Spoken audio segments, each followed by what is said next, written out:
त्याच्यामुळे कदाचित सुनावणी होणार पण नाही आणि तशाच पद्धतीने सुनावणी झाली नाही। कपिल सिब्बल यांनी मात्र अत्यंत स्पष्टपणे सांगितलं की केवळ 45 मिनिटाचा युक्तिवाद उद्धव बाळासाहेब ठाकरे यांच्यातर्फे करण्यात येईल आणि एका दिवसात ही सुनावणी होण्यासारखी आहे।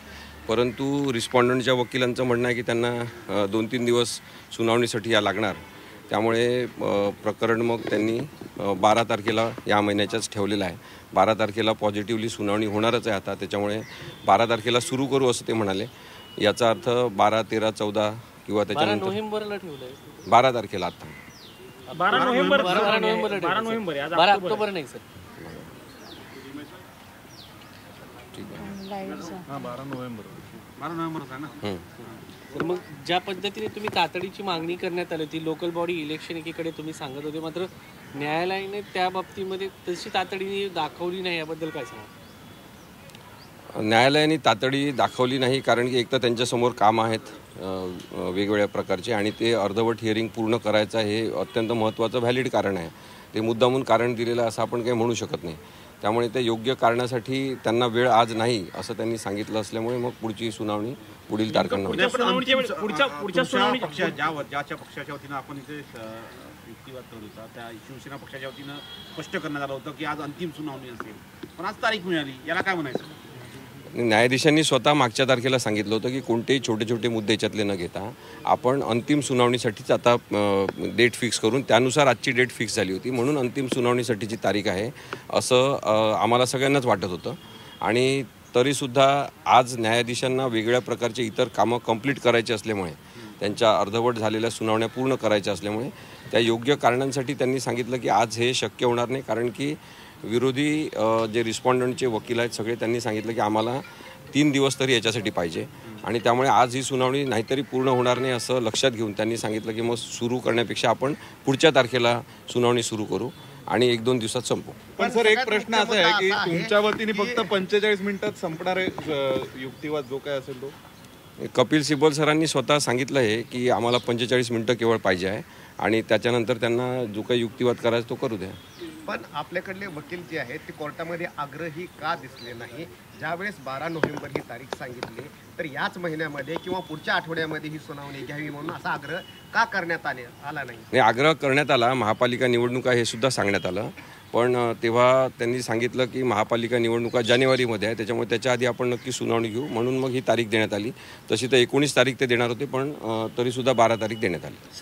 दुसऱ्या लोकल 12 तारीख दिलेली आहे, 12 तारखेला नेमकं काय होणार आहे? 12 तारखेला युक्तिवाद सुरू होणार आहेत का त्या दिवशी शेड्यूल ठरणार आहे? नेमकं 12 तारखेला नाही, युक्तिवाद होणार आहे। 12 तारखेला युक्तिवाद सुरू करणार असंच त्यांनी सांगितलेलं आहे आता, आणि ते सुद्धा न्यायालयाने सांगितल्यामुळे मी आपल्याला सांगतो की युक्तिवाद 12 तारखेला सुरू होणार असंच त्यांनी सांगितलेलं आहे। सर 12 पासून रेग्युलर युक्तिवाद सुरू होतील अशी अपेक्षा आहे म्हणायचं?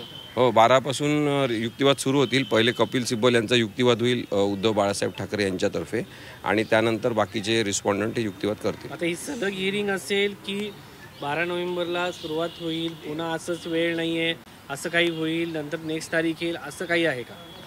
आपण न्यायिक व्यवस्थापनामध्ये त्यांना तारखा कोणत्या द्यायच्या ते आपण सांगू शकत नाही, पण आज त्यांनी जे सांगितलं ते 12 पासून सुनावणी घेऊ असं सांगितलेलं आहे। त्यामुळे 12, 13, 14 असं 2 दिवसात 3 दिवसात सुनावणी होईल असंच त्याचा अर्थ आहे। सर एक प्रश्न असा आहे की तुमच्या प्रतिवादींनी डिसेंबरमध्ये सुनावणी घ्यावी असे आग्रह करत होते, काय वाटतं कारण त्याबाबत? आता काय आहे की ज्यांची बाजू कमजोर असते त्यांना काहीतरी न्यायिक क्लुप्त्या करायच्या असतात, आणि मी जसं म्हटलं की शिवसेना उद्धव बाळासाहेब ठाकरे यांची संविधानिक दृष्टिकोनातून आणि कायद्याच्या दृष्टिकोनातून मजबूत बाजू आहे। त्यामुळे जेवढं हे प्रकरण पुढे ढकलता येईल तेवढं ढकलावं असंच मानसिकतेच बाकीचे रिस्पॉन्डंट त्यांना सूचना देत असतील, आणि म्हणून त्याप्रमाणे त्यांनी कोर्टामध्ये सांगितलं असण्याची शक्यता आहे। ऑन ग्राउंड तयारी आता लोकल पोलसाठी कसं करणार आहे? या पार्श्वभूमीवर अजून ते स्टक आणि हंग आहे की शिवसेनाचं धनुष्यबाण कोणाचं?